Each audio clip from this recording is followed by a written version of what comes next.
Good morning. Thank you. We're a little late. Sorry, we had a small technical difficulty. We should be fixed now.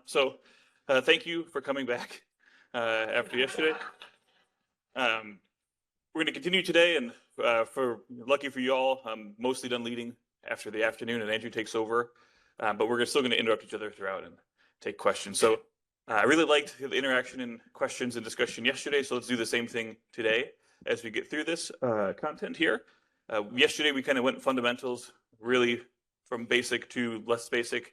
Tried to give you guys kind of the tools in the toolbox that we need, or the grid needs that we need to verify and validate. Just the foundation and building blocks for interconnection planning and interconnection studies. What we're doing today is a little bit of studying the new paradigm, and then we're going to go into model building and model quality with Andrew in the afternoon. What we're going to start with today is just studying the new paradigm. But to study the new paradigm, we kind of need to understand what the current paradigm is. And the current paradigm isn't working. Right now, the current paradigm is not working in North America. You can tell just from the NERC disturbance reports. There's been 10 major reports. These are just reports, right? There are more than 10 events, but these are the reports that have been published thus far. So about 15,000 megawatts of reported, actual published reports. We're probably near 2,000 or so of unexpected tripping that we've seen. Like I mentioned yesterday, the first one was in 2016, and the recommendations are very similar to the recommendations in the one that was in 2023 that was published last year. Very important to note, right, that the reason why these are events, right, why they're major events, why they're tripping, why they're studied and required to be reported by NERC is that they're unexpected, right? And if they're unexpected, then the planning processes, the interconnection processes aren't working the way they're supposed to, right? NERC does not report on, a proper action of, tripping. If it's an actual really severe fault and things work the way they should, like you planned it, even if it was a large loss of generation, it wouldn't get reported. These are for unexpected, unplanned disturbances. So there's a lot of megawatts, right? There's a lot of IBRs. You can kind of see locationally, what we mentioned yesterday. It's really easy for folks in the north and the east to say, that's not my problem, right? It's all in WEC. Some of it's in Texas.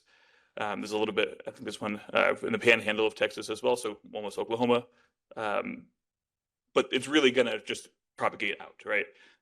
It's no coincidence that these are the areas with both the highest penetrations of IBRs in the US and, with the exception of Texas, kind of the least stringent modeling requirements in the US. So those two things together really make sense, right? Why these events are happening in the WEC and why they're happening repeatedly. So the other thing to note is that these are just the events that classified for mandatory reporting, right? And that's a threshold of, I think, 1,600 megawatts of loss. There are many, many more events. There are a lot more smaller events. They just weren't reported on because they didn't hit the threshold for mandatory reporting. And quite frankly, reporting all of them all the time would be someone's full-time job or a lot of people's full-time job.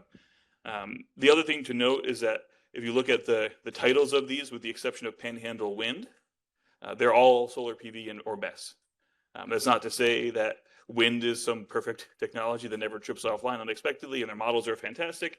It's just that there's a weird kind of nuance with wind when compared to solar PV and BESS, where if there's a fault at a solar PV or a BESS, usually the whole plant trips offline at the same time. You don't often see a lot of partial tripping of different feeders and things like that at a solar PV or a BESS, just because they're short collector systems. Usually they will see about the same voltage throughout the whole plant. So when you get a trip, the whole thing trips. For wind, very, very different, right? They're very much different construction, really long collector systems.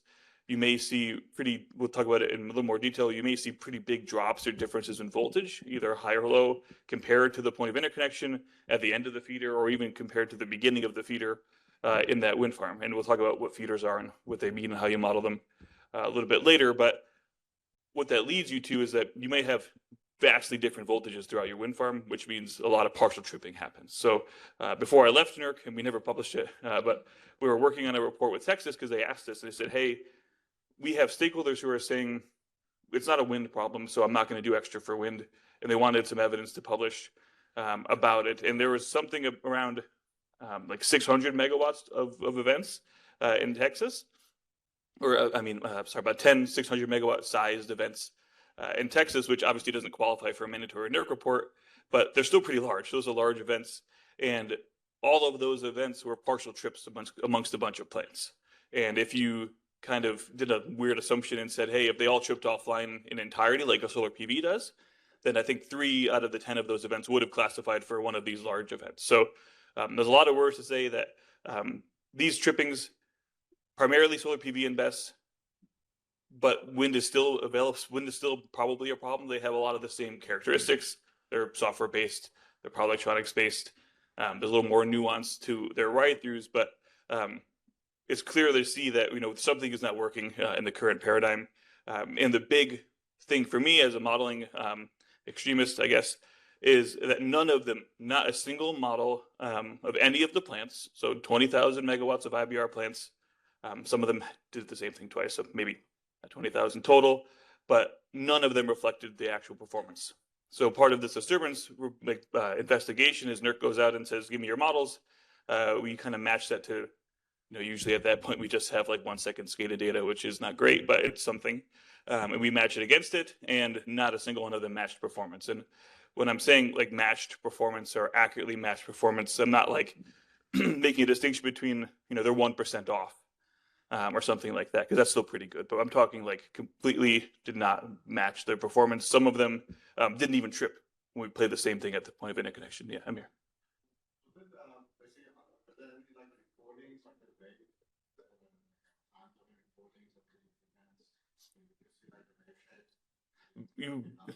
It's really hard for us to get those wave shapes.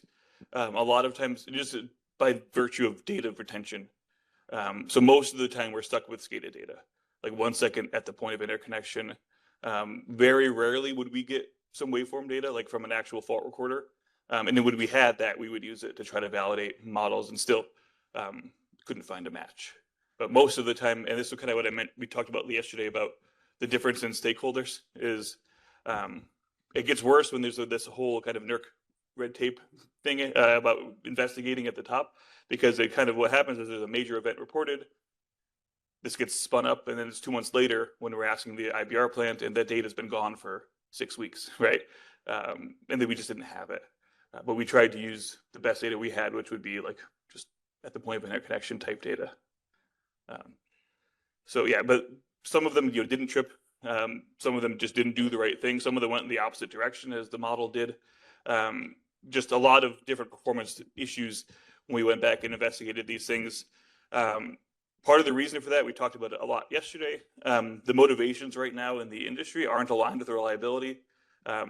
It's pick 2 out of the 3, right? It's, do you want to interconnect these libraries very, very quickly, or do you want to make the grid reliable, right? Very big topic that we'll discuss throughout today. But it's a problem that we kind of need to mitigate and try to figure out a way for us all to align our motivations together so that we actually can be focusing on reliability of the grid when we do these penetrations of IBR. So again, we talked about it yesterday. We did a bunch of examples and anecdotes from folks in the room, but the current regulatory structures, like we talked about yesterday, you have disparate, misaligned, and really confusing requirements, or sometimes conflicting requirements, right? Which makes all of these things we talked about much harder to do. It's a lot easier if you're doing just one thing in one country, right? But doing 10 things in one country with one developer, you basically can't be, it's hard to be an expert in every interconnection. And then there's more places for error there. So lastly, I guess here, just on this slide about the paradigm, the first one is, the stakeholder-driven processes, they just don't produce sufficient technical minimum standards. And we talked about part of some of the reasons why that is yesterday, but just to expand upon it a little bit, and I'm saying this because this was my job at one point, was a lot of folks in these stakeholder processes, they're not really pushing for reliability as a moral North Star, right? A lot of folks have different motivations to be there. And there's a lot of reasons for that. And one of those is that the NERC process specifically, or the IEEE process specifically, it's volunteer work, right? So if you're an engineer or a lawyer or whatever in the industry and you want to go participate in a NERC drafting team or an IEEE drafting team, you sometimes have to convince your boss that there's a reason why you should be there. When I was at the OEM, my job was to make sure that like the standards are reflective of actual reality, right? So I was a technical expert. I'd read through IEEE 2000 or a NERC standard and say, you know, this is going to trip off all of our turbines and other major OEMs. We can't do that, and push back on the technical side. That's not a bad thing, as long as the manufacturer is doing the right thing. So I was in a lucky position where Vestas was doing the right thing as far as pushing for accurate models and technical sufficiency. So I was able to kind of do both at the same time, but a lot of folks can't do that, right? So there's the manufacturers who are involved in there for different motivations. There's kind of planners, people in the industry who push back on some things because they could be extra work or a lot of work, or they don't have the staff for it, which is a huge thing right now. Developers like doing what they're doing now. While some of them do push for more requirements, there's just, again, very varied motivations in there. So it just, the result of that is that you end up in order to reach consensus, you have the standard that just does not have a sufficient technical minimum, right? And we saw that just, for example, with the recent Mod 32. If folks are following NERC in their Mod 32 revision, they came up with a new modeling library and modeling requirements, but all that did was kind of raise the ceiling and kept the floor exactly the same because of consensus building, right? The original draft was to raise the whole floor up to something just kind of similar to FERC Order 2023, and then we kind of whittled our way down from balloting and discussion down to now the ceiling is really high, but the floor is the same. And if your motivation isn't reliability, what are you going to go do? Are you going to go to the ceiling and spend more money, or are you going to hit the floor and connect your thing, make your money selling power? So that's just kind of the process we're living in. We'll stop dooming a little bit moving forward. But did you have something to add? Oh, I saw you unmuted. I got scared. I was unmuting just on the idea of these events. These are the ones that hit NERC, like you said, and there have been actually many more. And most of the ones that we get to see and work on and study do have better data. It's not like way after the fact NERC mandated data. It's utilities and developers working together to try and actually get something figured out so that they can get uncurtailed usually. So it's like an oscillation will start or tripping will happen, and then the utility operators will shut down the plant, and then everybody cares to try and get this plant going again. So everybody works really together really quickly and efficiently, and it stays off of this chart, basically. But it's happening a lot more. One of the problems, just as a small aside, is that we're having is the data resolution coming back from these events is generally pretty poor. We're not able to, SCADA is not good enough. You can basically see if it tripped or not and what the voltage roughly was. PMU data is helpful, but still generally not good enough. Even high resolution PMU data, like 60 samples a cycle or something, it can be helpful. You can see certain types of oscillations, but if you can't pick out the frequency of what's happening, then it's not good enough. So if it's subsynchronous or anything like that, it can be hard. So we need DFR data. So that's just a takeaway for you. The more data that you have on these plants and at all of the locations and accessible to the plants. This was a recommendation out of 2800 as well, that every plant has DFR data available. It's really, really good when something happens and everybody's curtailed. You can get everything back going again if you can see what happened exactly. You can fix it. Yeah, and you maybe ask you why we're talking about all of this in the interconnection studies course, right? But if you want data, like we mentioned, the point of leverage is the interconnection process, right? If you want this data later, you're going to have to ask for it during the beginning. You're going to have to ask for it in the interconnection process and say, meet these requirements or you're not connecting. Because it's going to be very difficult to, once you're operating, to say, without a whole regulatory change, which could take years, without just saying, hey, give me a DFR and give me 2 weeks of storage, right? No one's going to do that. My very first meeting ever when I was at NERC, I met someone, never met him before, and he said, you tell your boss I'm not putting measurement equipment at my plant. And I was just like, I don't know who you are or your plant, but I'll tell him. And that's just the kind of mindset we have. And there's just, it's difficult to meet reliability in those types of situations. So the gold standard, like in my mind, right, would be the manufacturer's data, at least for the one I used to work for. In each turbine, in each plant controller, we had like millisecond data of everything.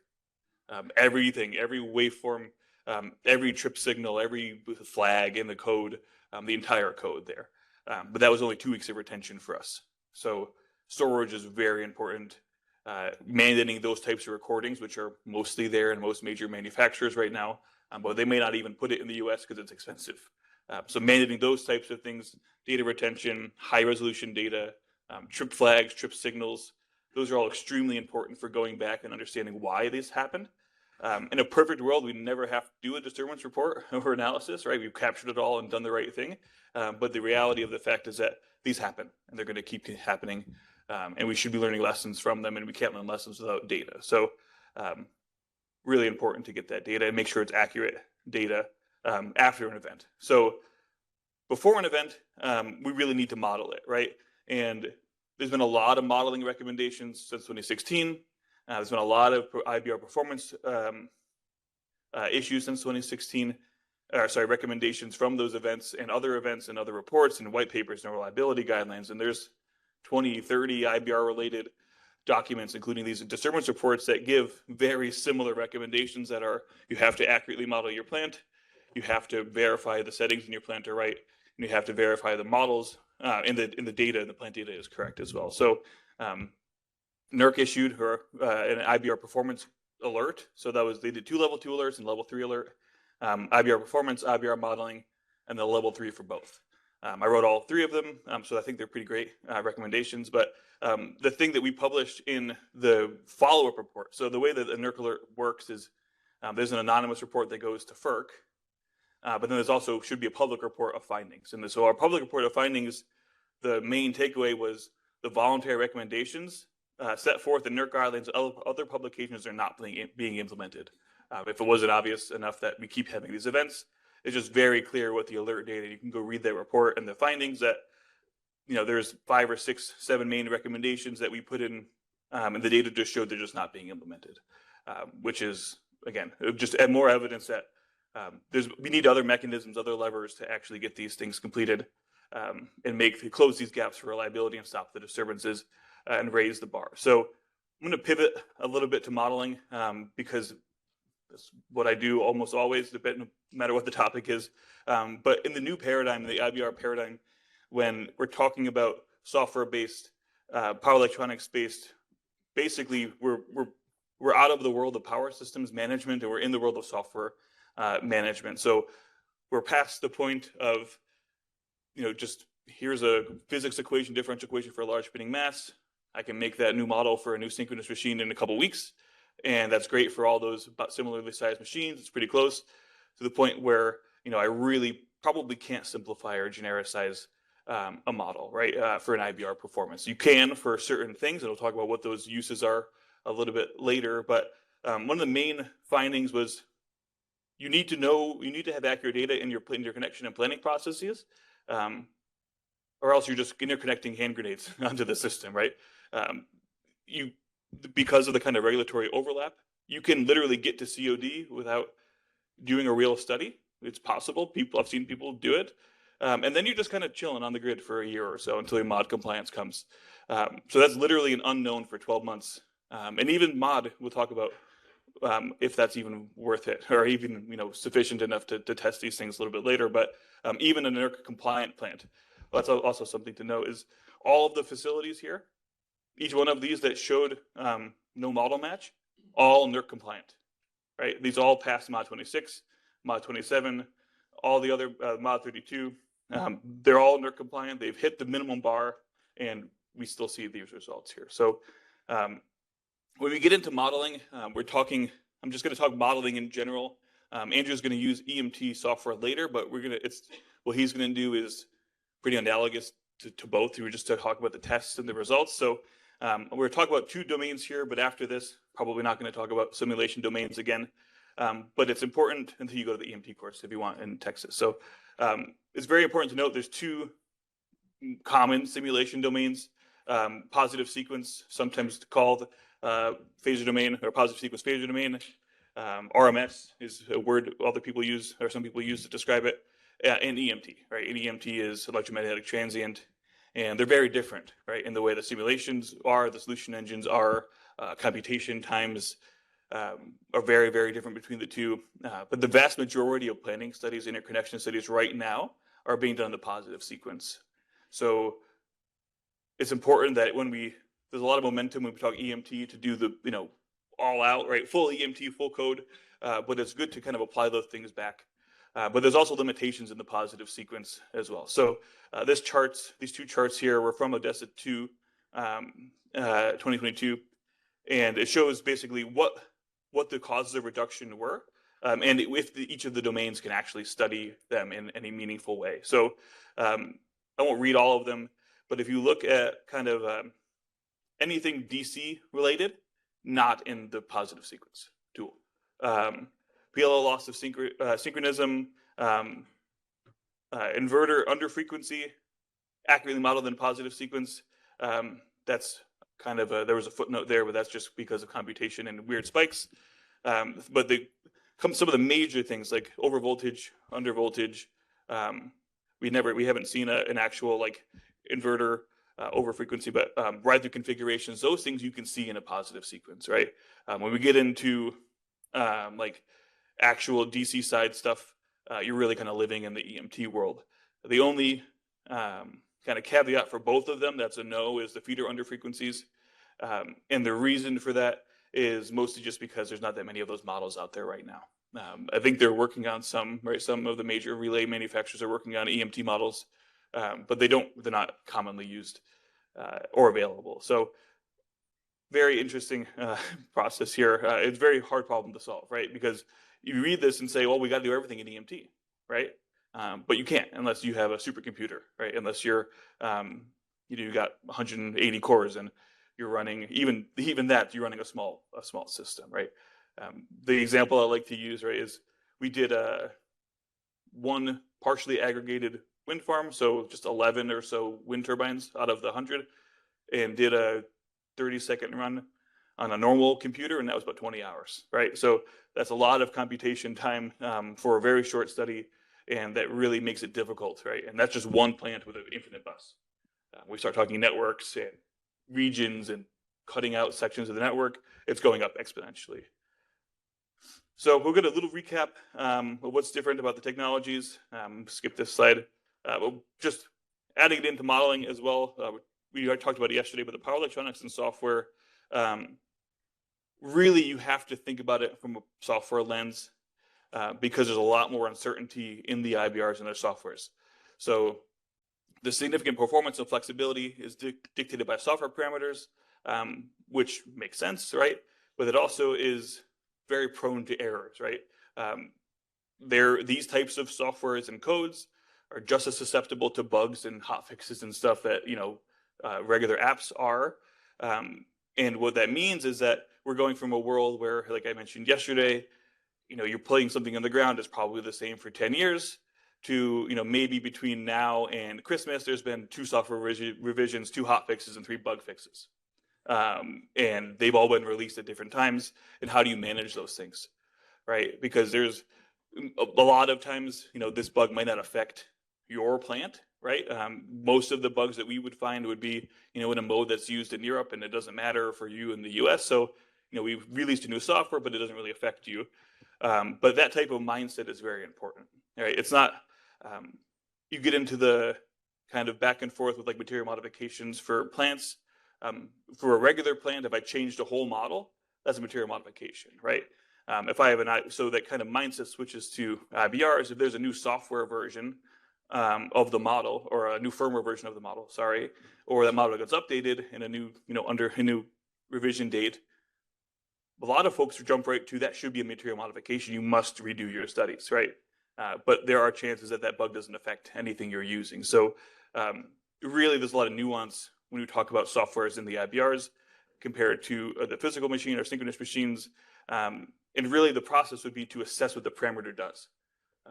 And that's probably not something the developer is going to do. It's certainly not something a utility is going to do. So this is one of the things where the developers in the room put it on the OEMs and tell them, tell me exactly what their hotfix did. Tell me what control loops it affected, and let me know if these affect my plant's performance. Because the OEMs are the experts on this. They'll be able to give you that answer pretty quickly. Most of the fixes have that sheet already. They're just kind of pulling it and giving it to you. So really important to make sure that we're not kind of over updating, over restudying, because not every change is important. Go ahead.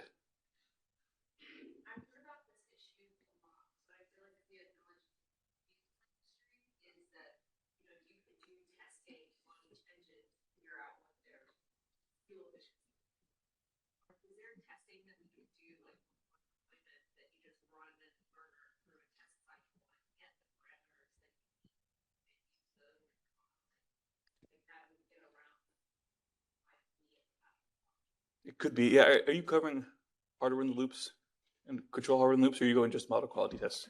We'll be talking a little bit about the validation Okay. process. I think we'll touch on that. Okay. Does that answer? topic? Is that,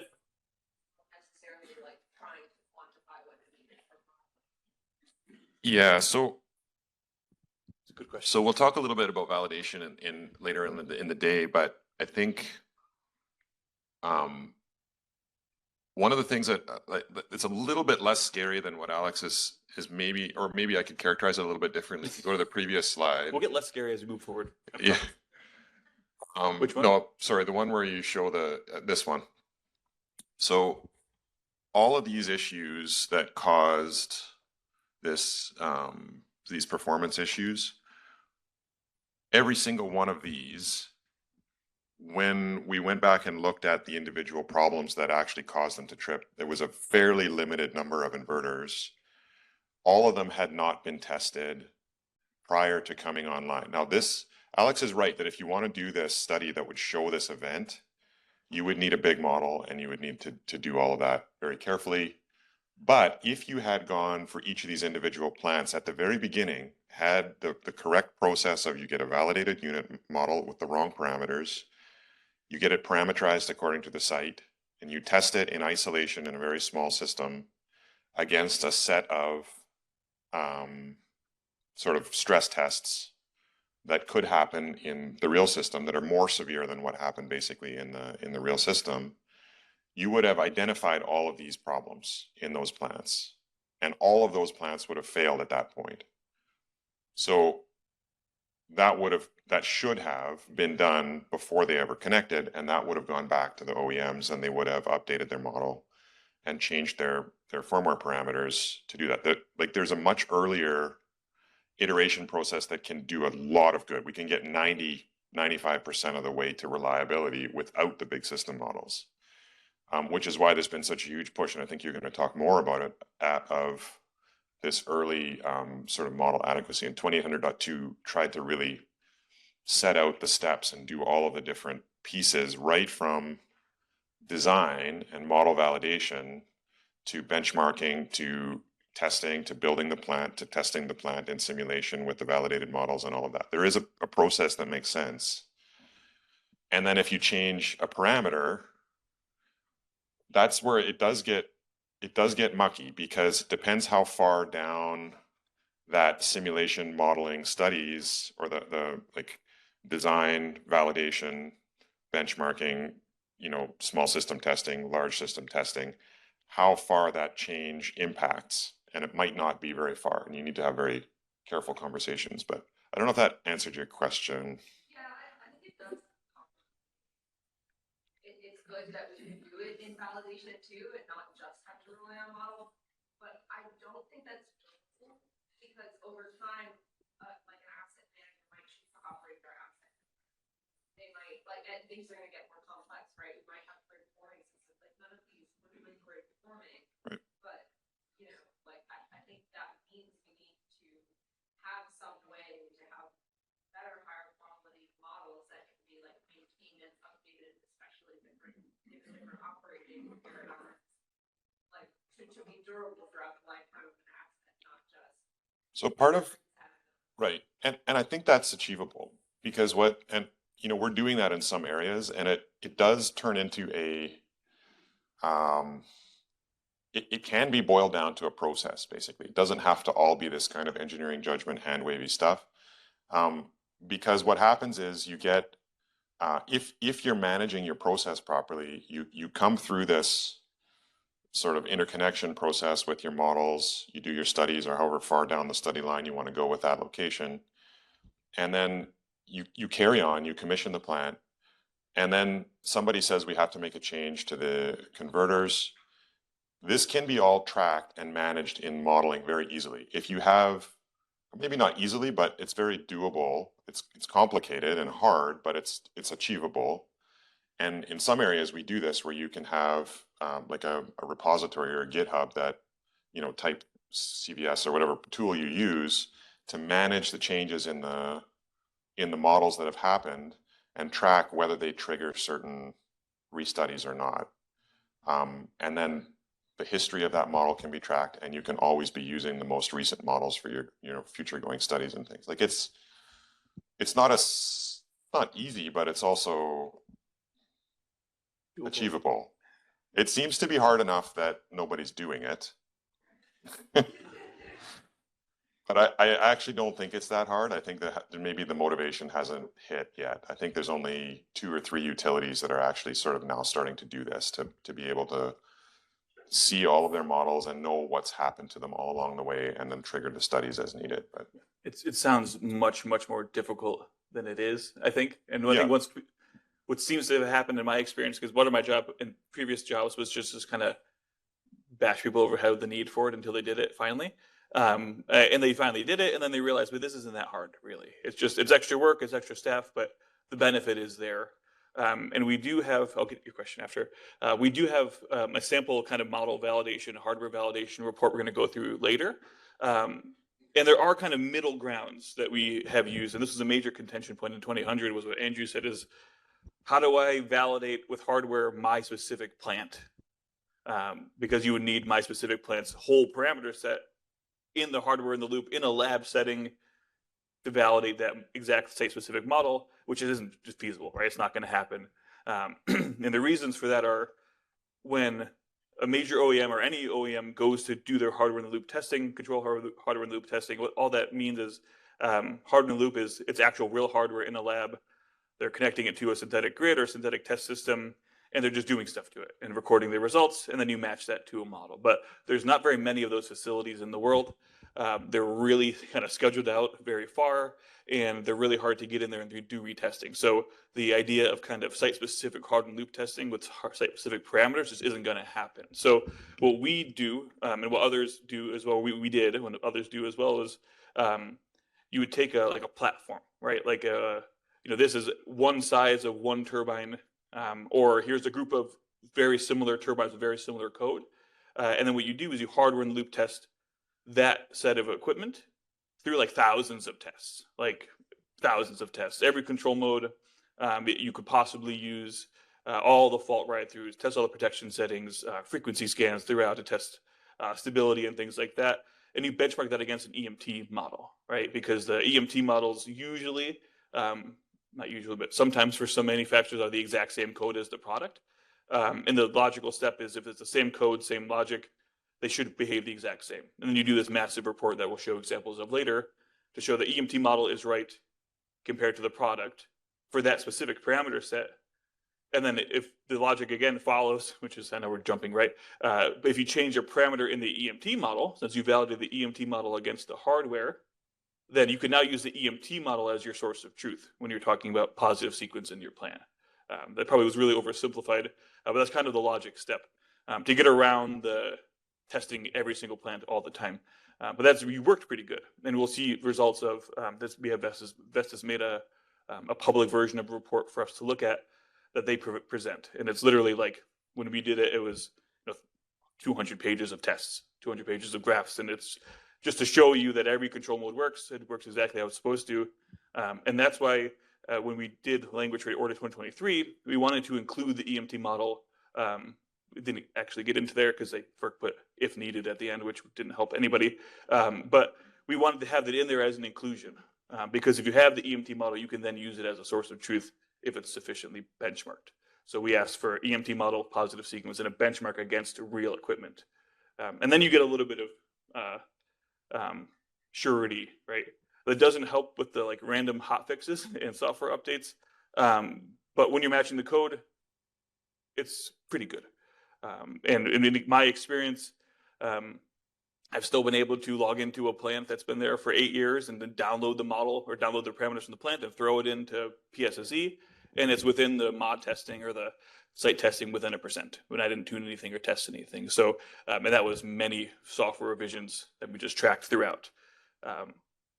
And one second, yeah, sorry. And this is something that sounds horrible and sounds like a lot of work for the manufacturers to do, but they're already doing it in the rest of the world.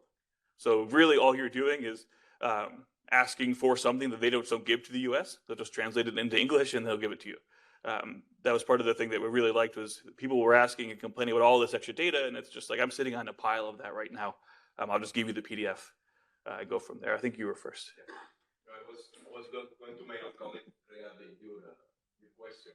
I think that is happening is historically, our industry, the people that go from the connection process, follow the steps, do all this model quality tests and everything. I mean, it would be perfect, because you work with the OEMs, they do the hardware in the loop stuff, getting the parameters, everything is awesome and beautiful.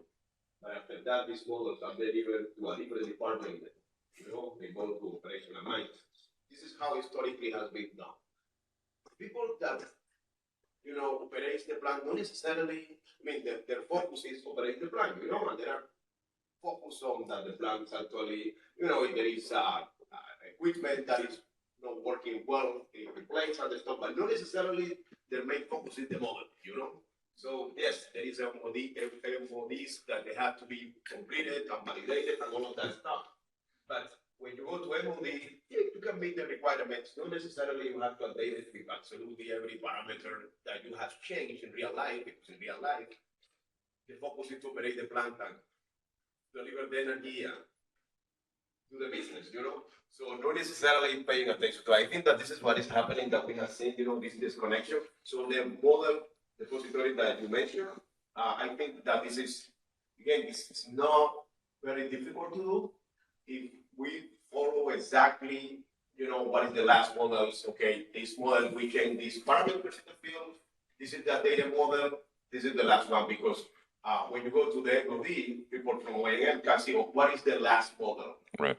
What was? And sometimes, yes, they made the modification, but the modification of maybe of the previous model was the last one before the previous one. So they are updating not necessarily the same one. And this is exactly when all the disconnection between the models. So I keep tracking exactly what is the last model, keep that changes, the history about who changed it, at what time, what was changed. This is the key about how to maintain. Yeah, and actually, through the 2000.2 drafting processes, the testing or the compliance version of the 2800. Early on, we were trying to say that this is actually, I feel this is maybe one of the two largest gaps in 2800, the 2800 was trying to fix, is that we do actually already have a lot of great guidance on how to build models, how to test them, how to, like, the state of the art is not that new anymore. It's, we can do this stuff. But a huge gap is still happening at commissioning, because when, we would do all these studies, and then there's that last 6-month push or whatever till you actually go in service. The guys on site, not study engineers, have no idea what studies were done. They're very good commissioning engineers. They'll get in and maybe the plant starts to oscillate, or maybe it's behaving badly. They'll turn down a gain. They'll touch it. They'll mess with it until it works in commissioning, which they should do. It's working. But there's no mechanism to get those as left parameters back into the models or into the study teams. So, and it's actually nearly impossible. So as a study team, we will sometimes go to the plant and say, can you give us your as left after the fact? And the answer is no, we don't know how to do that. It gets escalated to the OEM. The OEM says, that's not in our scope. We don't really know how to do that either. We don't know what you're talking about. And so this gap, actually, it's mentioned in like one paragraph in 2800.2, you should do this, but it's one of the largest problems we have is maintaining through after the interconnection, getting that feedback of what happened to the models back into the models. It's not happening. It's still not happening. So that we did was to complement a little bit. I'm sorry about it, speaking more, but we had to create a methodology internally, the company that, for example, sounds insane, but you don't imagine how many errors we found that we had to do is like that. We have to go turbine by each one of wind turbine each time that the commissioning go over there. Okay, this is the set as settings. You know, this is the settings that we have to put it into that specific wind turbine. And after that, we have to download it again and review that actually the settings were, and you don't imagine how many times we find that as well are not. Yeah. And we expect it because if you have 60, 50, you said, okay, after 20 of these wind turbines, they are going to be fine. And no, you know, number 21, like, oh, why you did that? Oh, no, I'm sorry. You know, so it's insane. So you have to create this iterative all the time, reviewing one by one, really careful. This is what we are checking. And during the commissioning, yes, everyone wants to commission the plant as soon as possible. We are in part 3 testing in ERCOT. But to pass the PFR, ERCOT is saying during summertime, you only have from 10 a.m. until 10 a.m. to do the testing. You don't have more time. You know, you have to complete it. You have all the management of your company saying this will be achieved COD now. And you see that something weird is happening, and the guy weighing him say, oh, we changed the parameter here, we can make it happen, you know? But yeah, you check it over there, you pass the testing, but what about the model? You know, you reflect that parameter again to the model, and this is where the disconnection will happen. Yeah, you said 3 things that I want to talk about. First one is the changing at commissioning, and Andrew kind of covered most of it. Like, that's fine. Sorry. Oh, good. Sorry, there's a bunch of conversations happening. Question. Mod standards, you know, that's still a gap in the field. Yes. Oh yeah, 100%. The mod testing, and I think Alex touched on this yesterday, but It's not sufficient. it's coarse, but it's also like the things you can do with an operating plant. And those don't always reflect back into all the different performance parameters of the. Talk about this in detail in like 20 minutes. Okay, Yeah. so we'll park that one. I had one other question here though. No, it's just about documenting. One of our projects, we done a complete digital twin of what is happening, you know, based on RTDs. So whatever, any sort of a change on the site, we do reflect it directly on the lab, which is, you know, link it to HILR, so we can Right. validate the model on regular basis, in order to make sure that the codes are identical. The same. So if we need to do any sort of validation of pre-testing, so easy to put on the lab, this is exactly reflected. Right. Yeah, again, this is a very solvable problem, but it's a major gap in what's actually happening. So that's a very small portion of people actually being able to keep twinning their models to their equipment.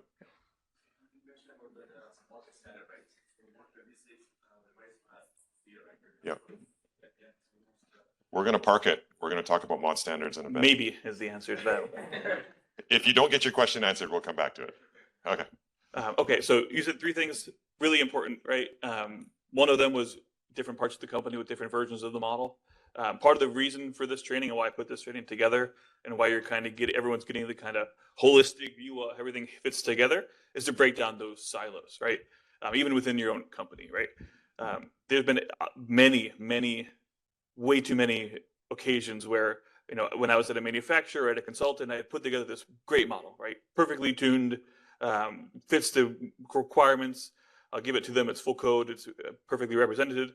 And then something happens and they say, here's your model back. And it's a generic model I never touched, right? Because I gave a model to the interconnection team. The planning team is now in charge after it's in COD. And now they have that model back. We did a little bit of a brief analysis at NERC, just kind of off the book, but we'll talk about it, which was we spot checked a few plants, right? We took the interconnection model, like the one that the OMEA developer had. We had the model from like the interconnection-wide case, like the full interconnection-wide case, and the model from the local interconnection, right? The regional, the TP or whatever. They're all different. In most cases, all different. And very different, right? Different modes, different operating modes, different gains, different droops.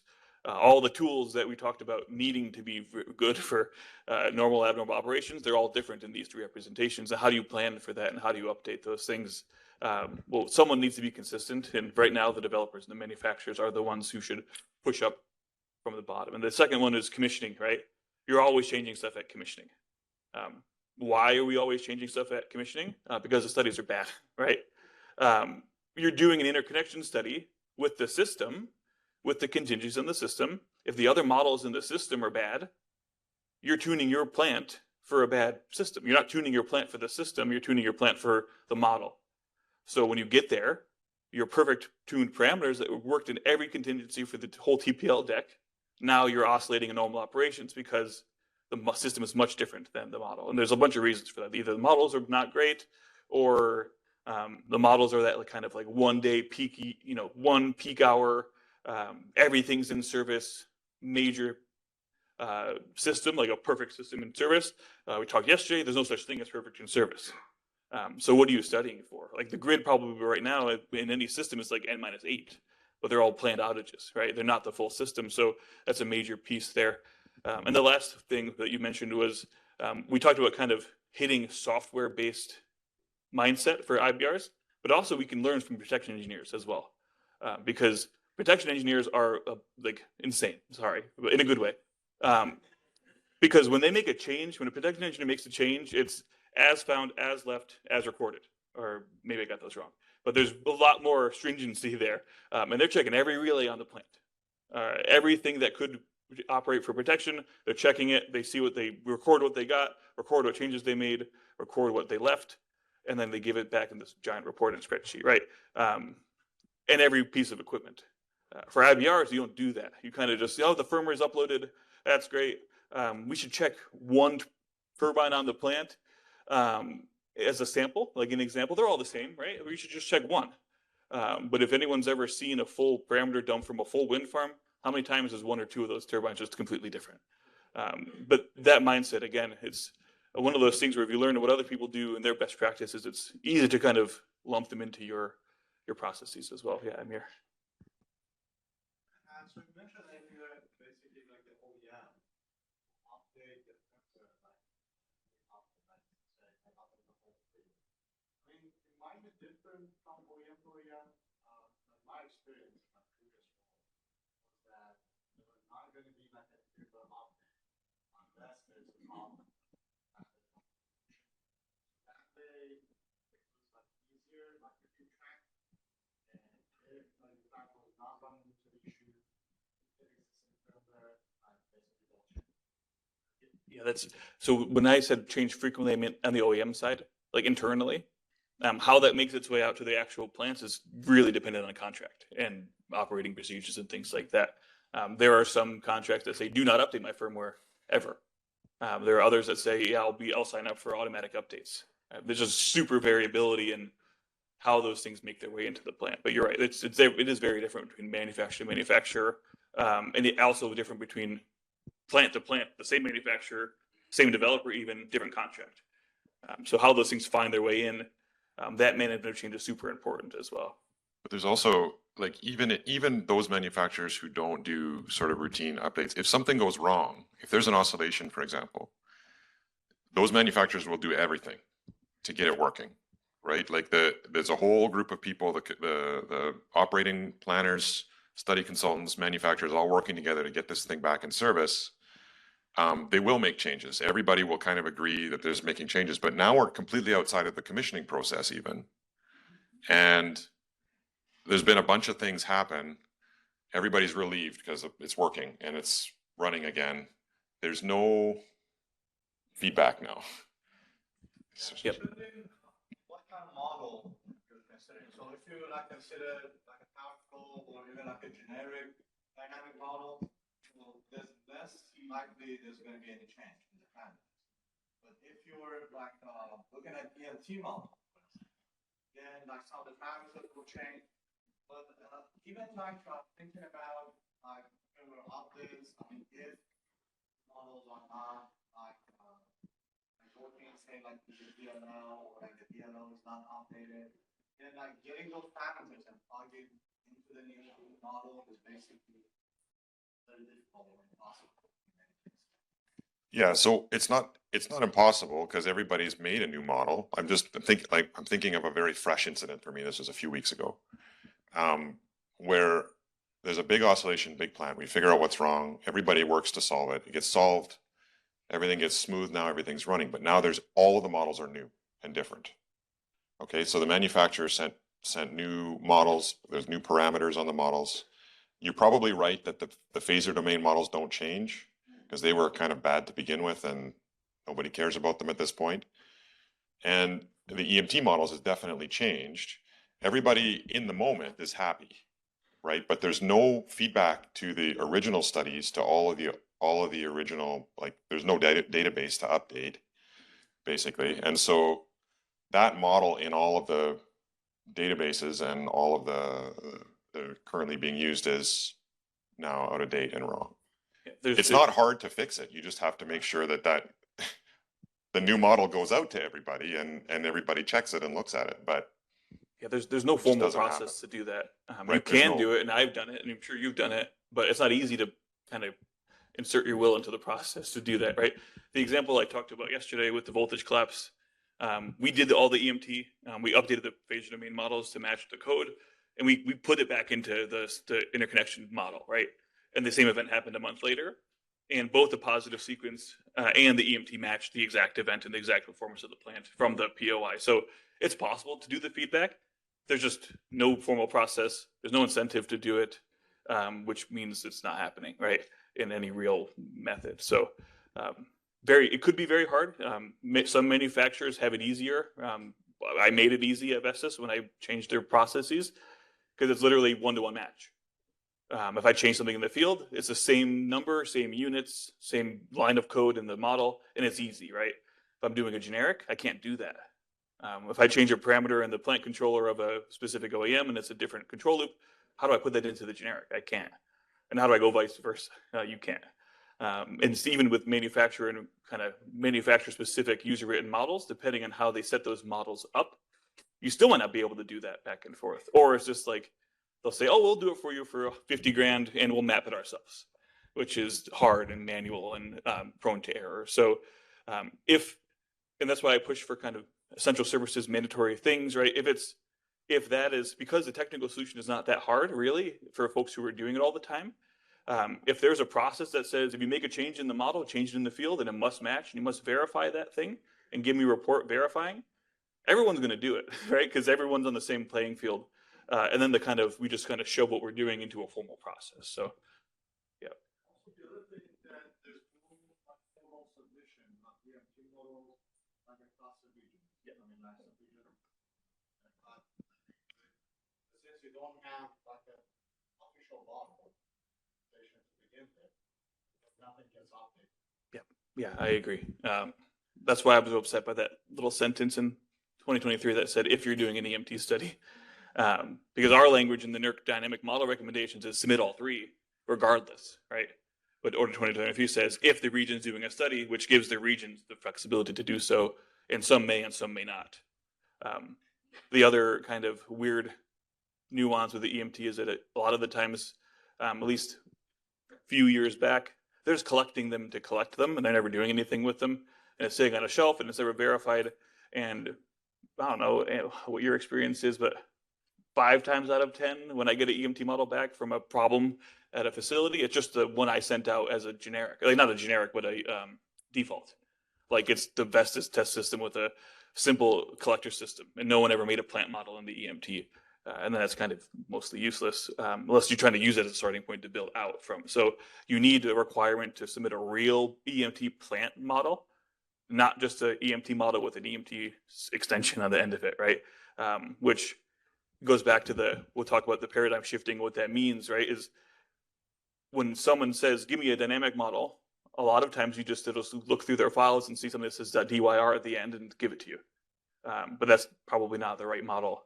But you really want a plant model, a real model for that thing. So it's really difficult, and especially for the EMT, because at this point, if you're not getting an EMT during the interconnection process, good luck getting one for cheap or fast. Especially if it's older equipment. So actually your questions, and it was good on everyone's questions were with the last bullet, which is the continuity of data and change management, super critical, and really a huge gap right now. Yes. But you talked about track. Do you have any examples that you could share? Checking like models, like an actual tool for that, besides just like someone tracking it manually. Well, I mean, we talked about the internet, but now we're talking about the communication.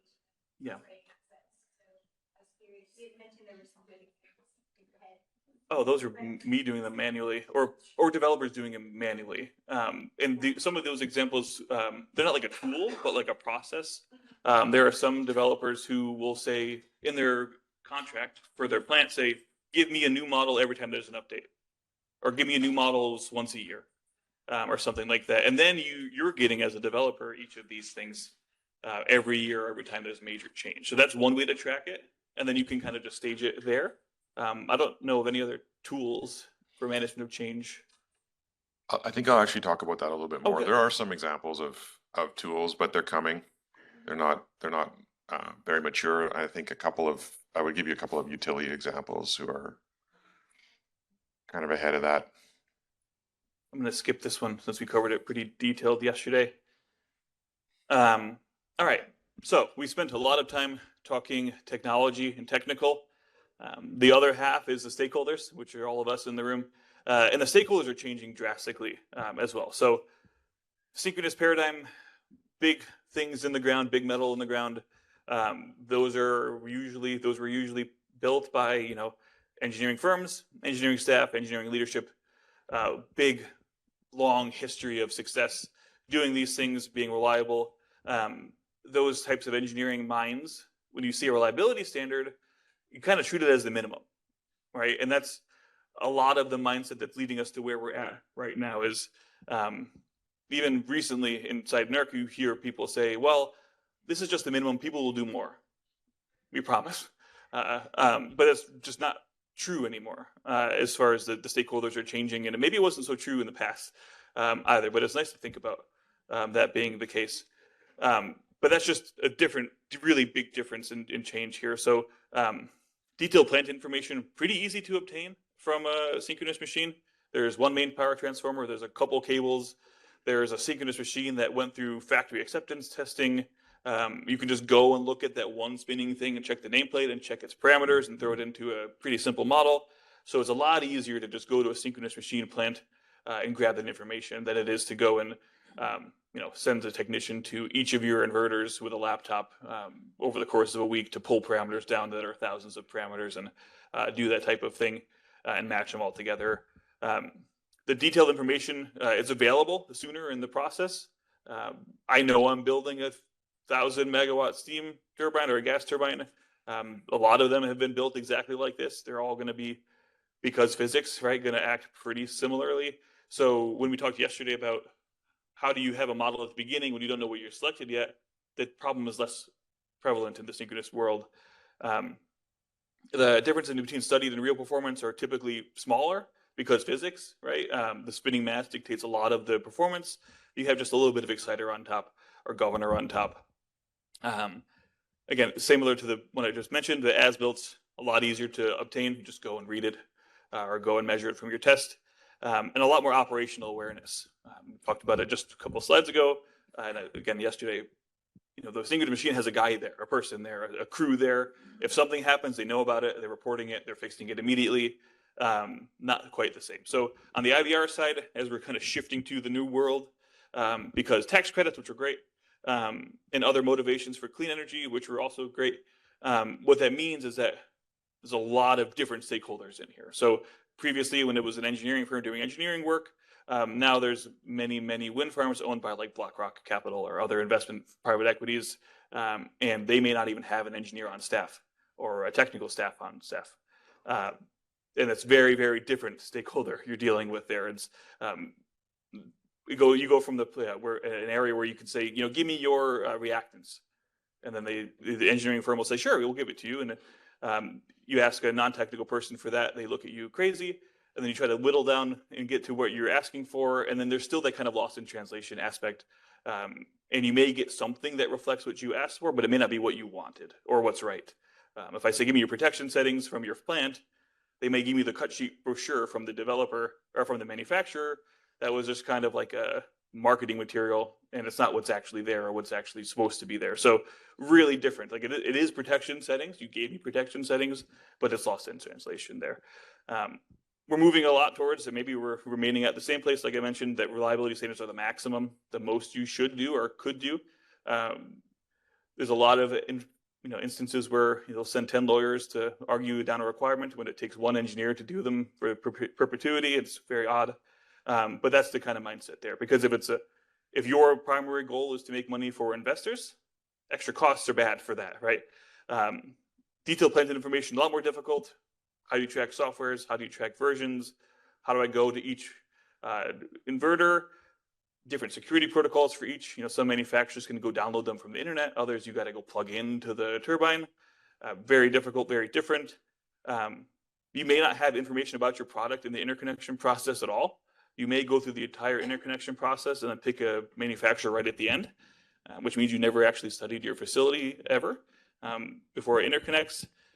Because of the software-based nature we talked about, when you see differences, you see big differences, right? One or two flags in a IBR model, or one flag could give you just exact opposite performance, or no performance, or something like that, where you're missing the kind of leveling of the synchronous machine as far as performance, and a lot less operational awareness, right? IBRs, because of momentary cessation requirements and other things that the people are used to, and just power electronics in general, they'll chip offline and come back.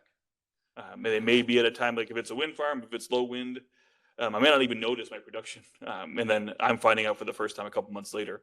So the operational awareness is very, very different, which just adds a lot more complexity into the processes we're struggling to do here. So again, jumping into modeling, we're going to start just modeling in general. And this is a very big contentious point. I guess will continue to be forever, but my job for my own personal mission has been to fix this over the last 10 years or so. And synchronous machines a lot easier to model. We talked about it, a lot of the reasons why, but the big thing is that synchronous machines are physics-based, relatively simple, and they're very, very mature technology, right? They've been in there, they're mature. Any original patents are probably expired. Designs have standardized, models have standardized, governors have standardized, which means that it's much easier between the standardization and the physics-based to make a generic model. To make an easy generic model, really simple model that's going to do basically exactly what that plant does. You could do that in a couple of weeks, and then you have a good model, right? That's just very, very different when we talk about inverter-based resources, right? They've been, wind has been around for a while, right? Obviously, but still a lot less mature than synchronous machines. The parameters and controls cannot be standardized, and I have in parentheses that performance can be, and it's very important. But because the technology is not mature, it's very hard to have a standardized set of implementation for simple things, even like automatic voltage regulation or primary frequency response, like we said yesterday. Pretty much every manufacturer is doing it different. And there's reasons for that. Some of them are when you're doing software, everyone writes software different. Everyone implements codes different. The other piece is patents, since we live in the US. Very strict patents and patent contention, where, I think you mentioned yesterday, people patented ride-through or patented physics, right? In some instances. Yeah, patented voltage control. So if you're the first one to make a voltage control loop, and you patent it, no one else can do that in the US unless you lease it from them, right? Which means that there's no one size fit. It's impossible to have a one standardized set of controls and control loops that actually reflect each plant. Now, you may ask, is that really a big deal? We'll talk about it when we get to, actually we'll talk about it now. For things like small signals, like you do in a Mod 26 and Mod 27, like a 2% voltage change or a very small frequency reference change, those controls are pretty okay. You can replicate those pretty okay in a generic model for an IBR, because those, even though the controls are slightly different, the performance is very standardized for AVR and PFR. So it's when you get into fault ride-throughs or extreme events or other control loops is where everything breaks down. So Mod 26 and Mod 27, even though you're validating your plant for those two events, a frequency and a voltage, there's many other operating points and operating control modes that you have at your plant. And those are very different between the manufacturers. And how do you standardize them? Well, you probably can't. They're also much more complex, more cables, more collector transformers. On the steady state side, that's just more opportunities to mess up. If I'm building just a synchronous machine plant in a model and it's a couple lines and a transformer and a tie line, that's only like 10 times I can make a mistake. If I'm doing a wind farm and there's 200 collector segments, that's a lot of error. You know, there's a manual processes, right? There's a lot of room for error there, and that complexity is you know, it adds up for the steady state modeling, the collectors, the cables, the system itself. Past that is they're more complex as well. So plant controller, or sorry, synchronous machine, governor, spinning, exciters there, the governors there, it's probably all the same manufacturer.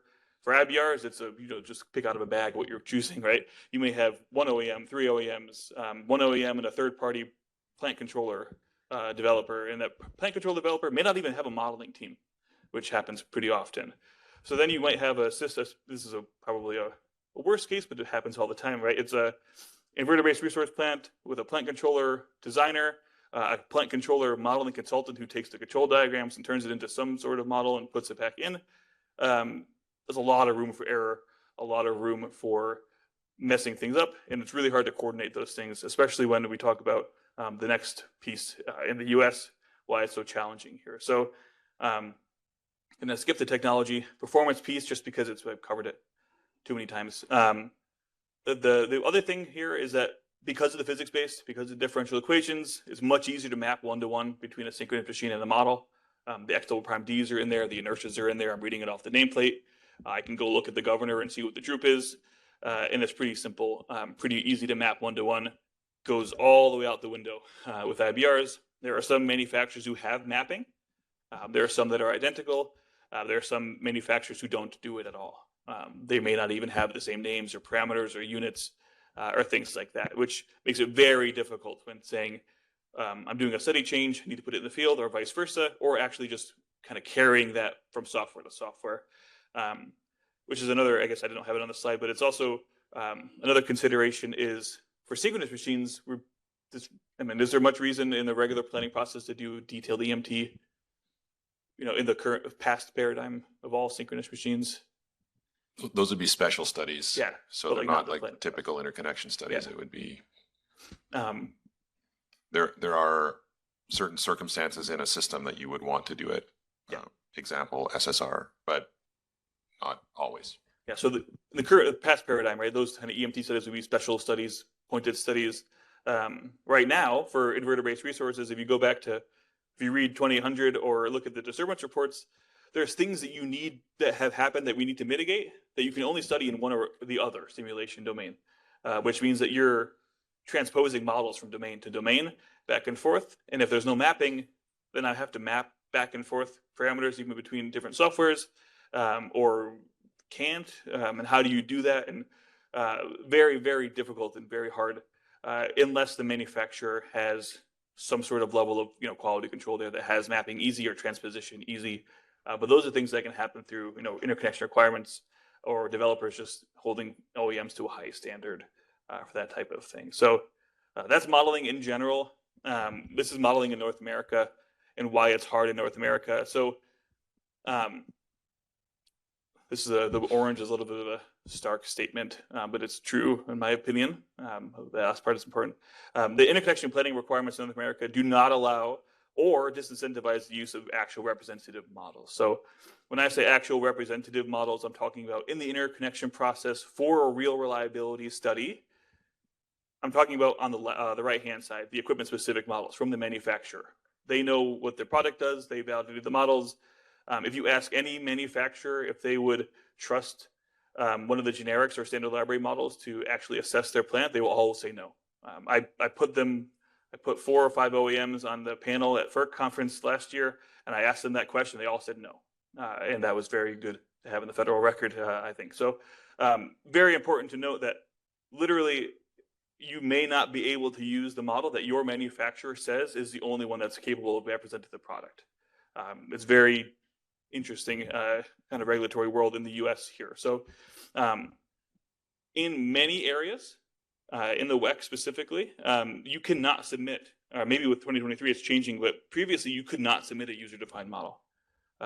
You just couldn't. I would try and they would throw it back at me and say, no, we can't do it.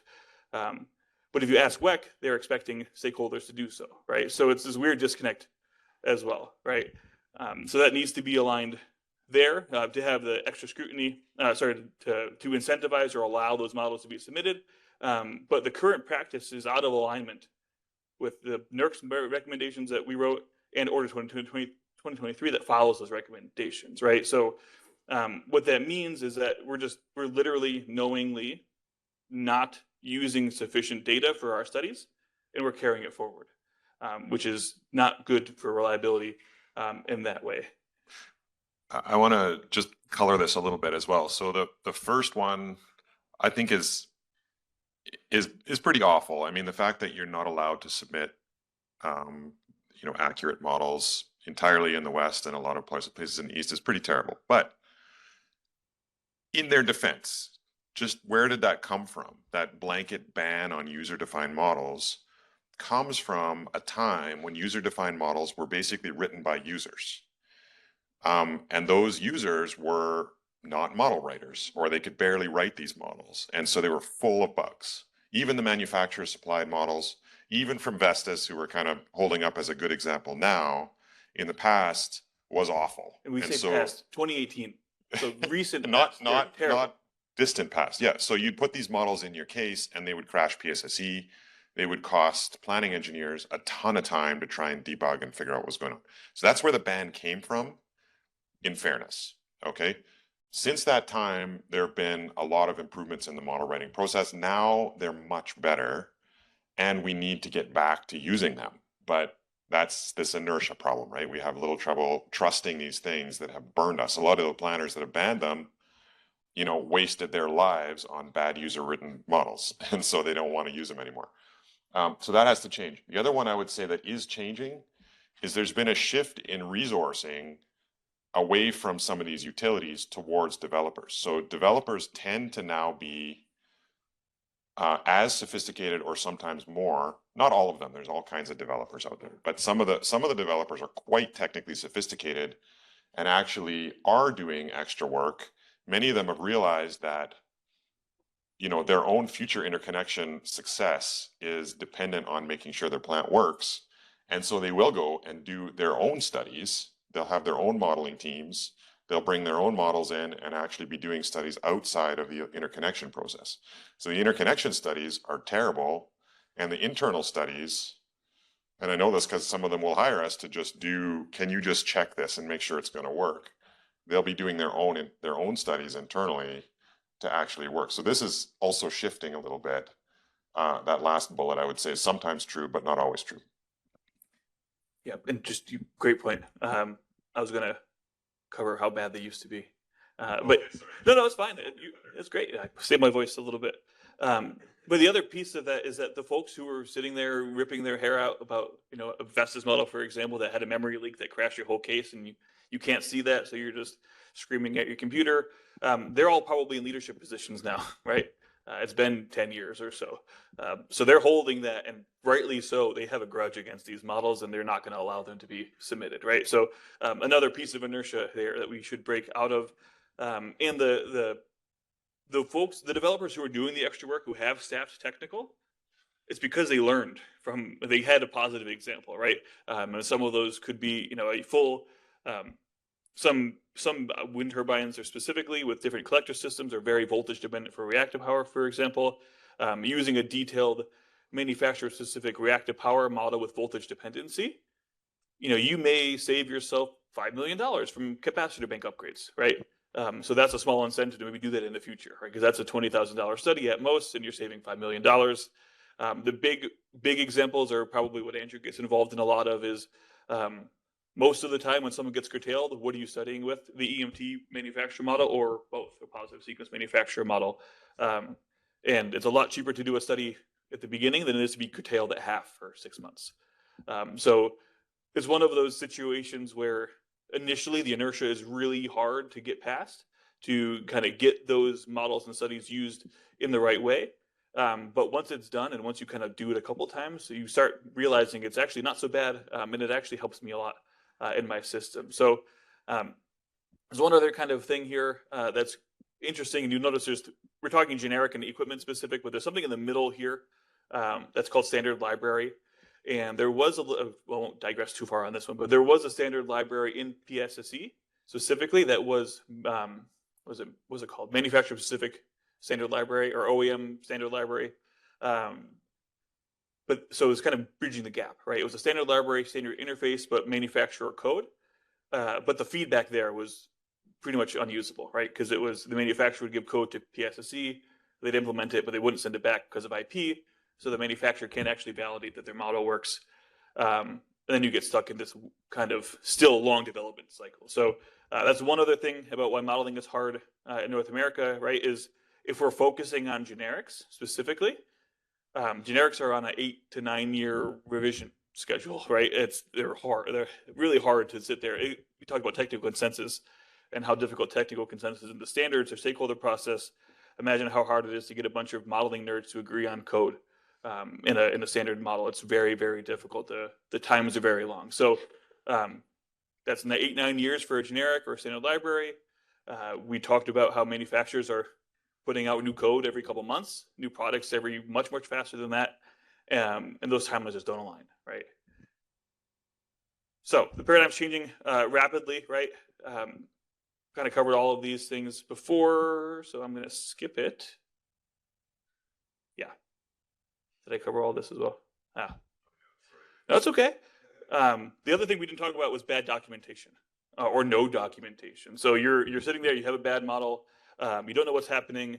You open up the manufacturer documentation like it's going to save you, and then it's 2 pages and it just says, here's how you open the file, and you never learned anything.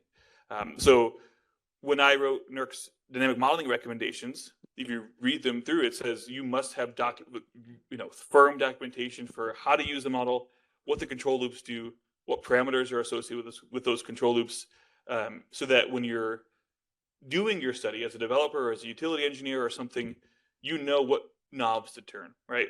Another piece of that is making sure that some parameters are hidden. So sorry for folks who love open source things, and for folks who really don't like the word black box or use the word black box. There really isn't a black box, like a real black box out there.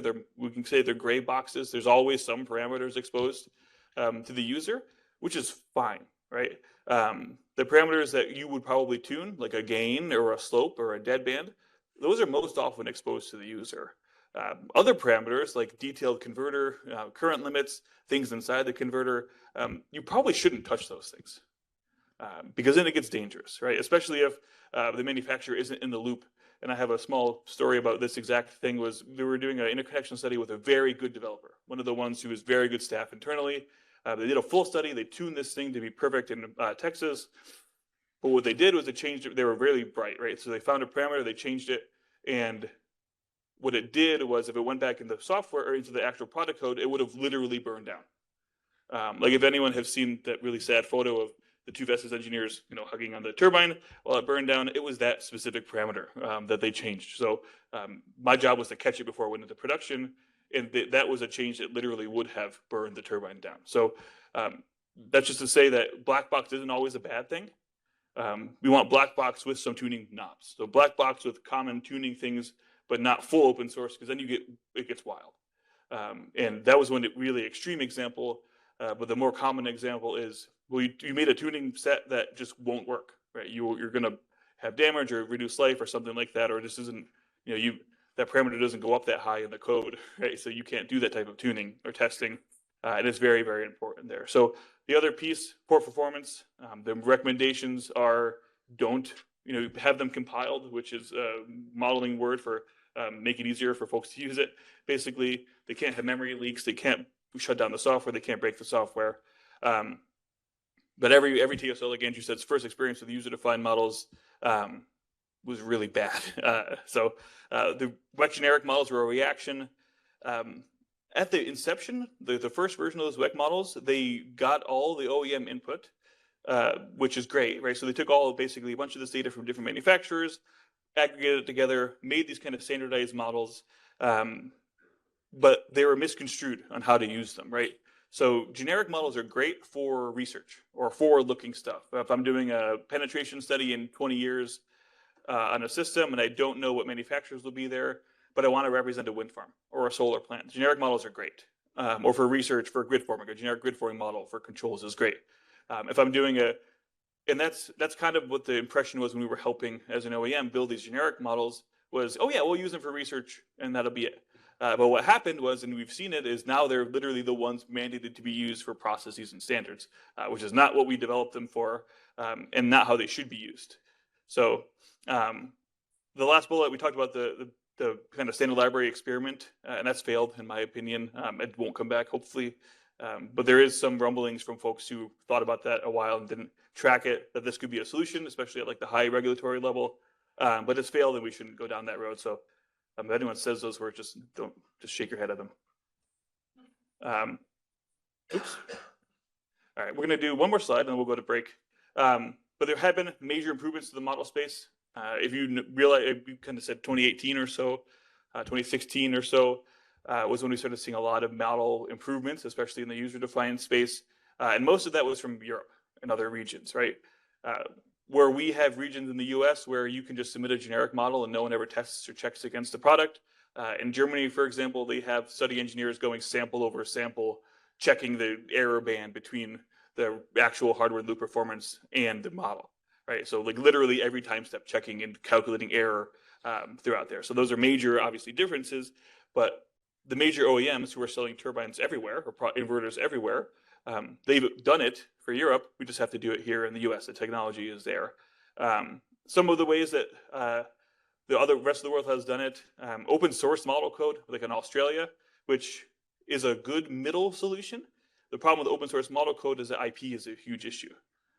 So manufacturers may make a specific kind of IP safe model for Australia, which is still real code, still matches the performance, but what that does is it could hamper innovation, right? No one's going to want to make a new innovative feature in Australia if they have to open source it and have everyone else see it. So it has hampered some open source, some innovation there. In my experience, a lot of the cool advanced features, they're not in the Australia models or the Australian market because it's IP. There are other ways to do it, right? Generic models with hooks, so like a standard interface with a hook to software. I think Garth would put together one of those, something like that, an interface, a standard interface for code-based models. The wrappers here, the yeah, and this is as far as I'm concerned, the future of modeling, and it's already, I would say, got a lot of traction, and most people are moving towards it. It's one of the cases where you have the best of all the worlds. It's going to be cheaper to develop the models, more accurate. The pipelining is much, much smoother from sort of the design to the final models. Compatibility across models is very good. Future compatibility is very good. So the idea is you have a connection between the software code right in the firmware of the model. So the people who are designing the controls, they have written in C or Simulink, Blockset, whatever code tools they're using, that gets wrapped into a DLL with special hooks that are accessible from software. So any software could be, PSCAD or EMTP or PSSE, other tools, and that's standardized how to write those hooks. And then the software vendors don't ever write those models anymore. They just hook the models. They hook the DLLs.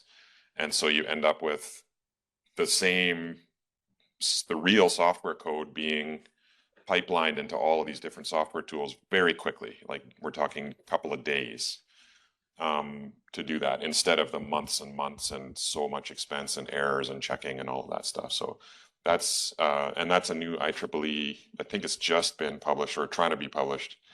Garth is figuring out how to. It was published in March. It was published in March, but there's like an application guide sequence. And all of the headers and everything you need to do it are being published right now. So that's a joint CGRE and IEEE group I think it's going to basically become the new way to do it. Yeah, that's something we've been pushing for quite a while, and I'm glad to see us making traction. Because basically, what Andrew said, to really simplify it, is it's basically just the parameters you want to tune: gains, PFR droops, dead bands, and that's all you put in there. The manufacturers know where those go in their own code, and they're doing all the work. And you have a set of 20 parameters that exactly what they do, and then the real code covers the rest of it. So it really kind of sounds too good to be true, but it's kind of the way a lot of OEMs may make models. That's some of the process that I implemented at Vestas was this kind of uniform framework, which is very similar to I think they were involved in that group as well, but very similar process. And that also means that when you're doing different pieces of the work in different softwares, same interface, right? I only have 20 parameters, the code's in the back end, and it's just this easy thing to transpose back and forth. One more question, then we'll go to break. Oh yeah, you too. Yeah, go ahead. Models in Germany, Australia, they're in different frameworks of that. I'm not being working with different OEMs. We have several OEMs in North America itself.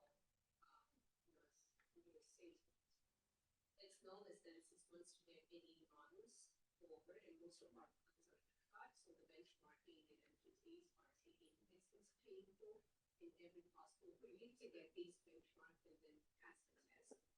I mean, if the OEMs were able to do that in the rest of the world, why are OEMs not paying attention to the American, vendors or American developers or the models that they sell them? Is it just because of the principles are not as strict as? It's not mandatory. Not mandatory or incentivized. Just for example, when I was at Vestas, the modeling team was me. And there's like 30 of me in Australia and 20 of me in Germany and 10 in the UK and 15 in Ireland and a bunch in Spain, right? So that's just an example of how different it is, right? If there was a requirement that said do all of those things and the requirement was same for all manufacturers, then they're going to step up. They'll make the money back for the entire engineering team on one wind farm, right? A couple engineers does not cost the same as, $103 million turbines. But it's really just a matter of good code at this point. First of all, so I think that's.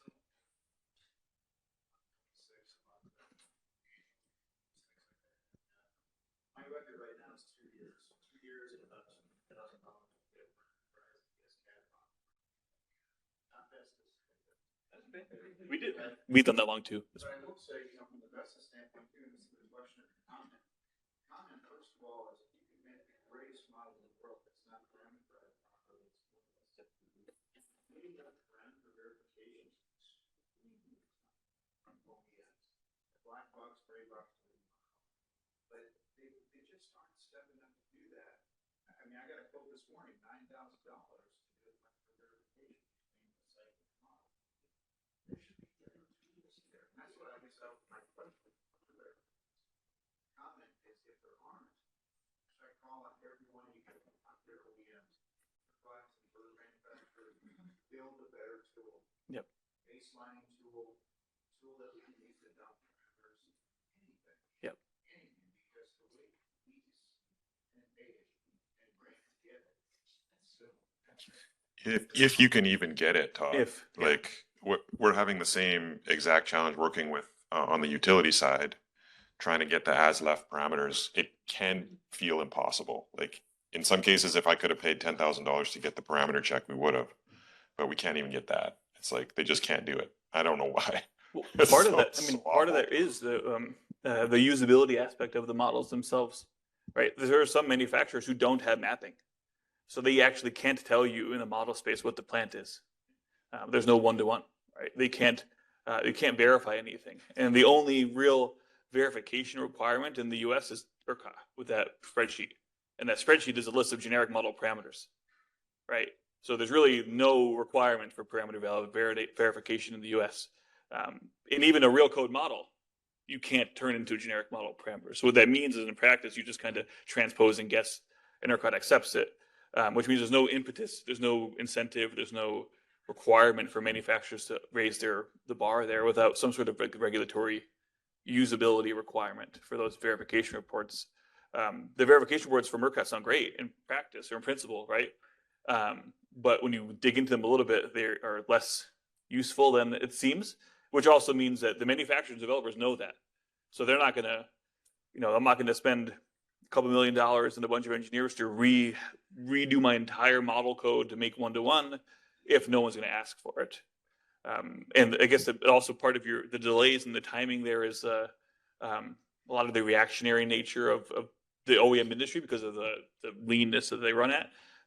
If there's a new ERCOT rule, everyone in ERCOT had the same rule at the same time, which means each manufacturer is getting 100 requests at the same time or more, and it's just very hard process to get through. But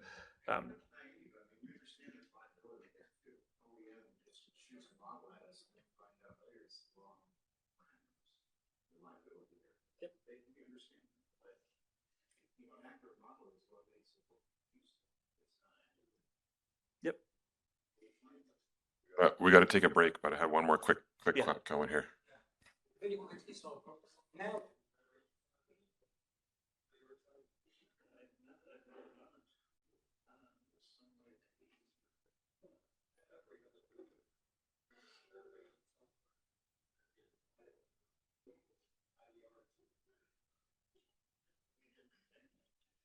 I think that one is for the generic model parameterization. It's just generic model parameterization. So that would only work for if a generic model is being used, the mapping in the tool, right? I believe so.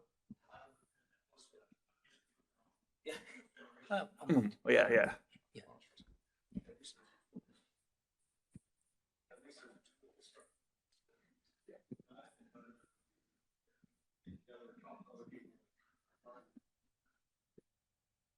So in addition to what we discussed, okay, so we know, for example, a wind farm might be from Vestas or whatever, Statcom from Siemens. But now we are dealing with special kind of loads as well. And who's responsible for that? So a data center is a different components between, I know we'll talk about large load tomorrow, but hydrogen electrolyzers, for example. So I was struggling, getting some loads. I'm dealing with two different OEMs now. One for mainly for the power conversion elements, whatever, so which is easy. And you're dealing, with chemical guys who are manufacturing, the electrolyzers themselves, and they don't know how it's going to behave, as an EMT model. So how do you see this? Or That has been a challenge. We've also been working, especially when the data center world pulls in new kinds of generation resources and new kinds of power conversion, new kinds of UPSs. I mean, they don't have models yet. They're behind, but I will say that those guys are highly motivated and are working to get the models. As soon as you ask for a model, they like, what model? What does EMT mean? But they'll find it and they'll build it for you as quickly as they can because they're all competing with each other. So what we shall, what we do with So is it the developer of the data center? yeah, let me talk about models on data centers later because it's a whole topic. I had one other comment I can't remember, but we probably would. Yeah, we'll go to break. We'll be back at 11. Yep.